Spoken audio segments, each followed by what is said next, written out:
გახსოვთ, რომ საქართველოს სამწლიანი დამოუკიდებლობის ისტორიაში კონსტიტუცია რო ბოლო წამს დაჩქარებული წესით მიიღეს და მე ეს კონსტიტუცია რომ თანამედროვეობაში ერთ-ერთ ყველაზე ჰუმანურ კონსტიტუციად არის მიღებული და ის რომ აქ ადამიანის უფლებები მაქსიმალურად იყო დაცული და სწორედ აი ერთ-ერთი იმ ადამიანის დაბადების დღეა და უნდა გავიხსენოთ დღეს, ვინც აი ამაში მიიღო მონაწილეობა. მოკლედ 1886 წლის 23 დეკემბერს ზუგდიდის მაზრაში დაიბადა ადამიანი, რომელმაც დამოუკიდებელი საქართველოს სამწლიანი ისტორიაში უდიდესი კვალი დატოვა.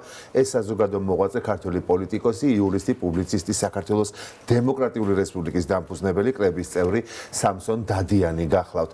მე-20 საუკუნის 10-იანი წლებიდან პრესას იბეჭდებოდა ჯერ კიდევ მისი წერილები ქართული ლიტერატურისა და ხელოვნების საკითხებზე, იყო საქართველოს სოციალისტ ფედერალისტთა სარევოლუციო პარტიის წევრი, პირველ ეროვნულ ყრილობაზე აირჩიეს ეროვნული საბჭოს წევრად და მდივნად.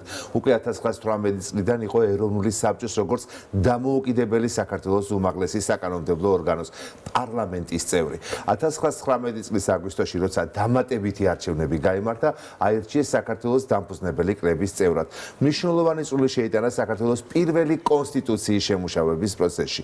შედიოდა 1918 წლის 6 ივნის არჩეული საქართველოს დემოკრატიული რესპუბლიკის საკონსტიტუციო საფუძვლების შემდეგ კომისიაში.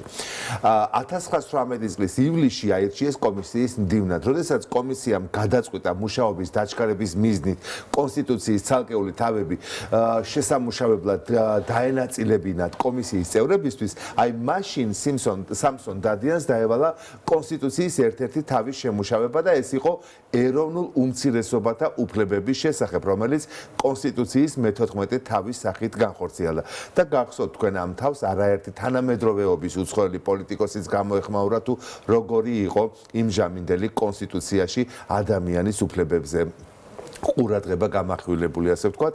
1924 წელს იცავდა საქართველოს მართლმადიდებელი ეკლესიის სამღვდელო პირთა ჯგუფს, იმავე წლის თებერვლიდან ივლისამდე საქართველოს დამოუკიდებლობის კომიტეტის წევრი იყო. 1924-25 წლებში დაპატიმრებული იყო საქართველოს დამოუკიდებლობის კომიტეტის საქმესთან დაკავშირებით, მაგრამ სასამართლომ მას სამწლიანი პატიმრობა შეუფარდა, თუმცა როგორც საბჭოთა ხელისუფლებისთვის არასაშიში პირი სასჯელიდან განთავისუფლდა.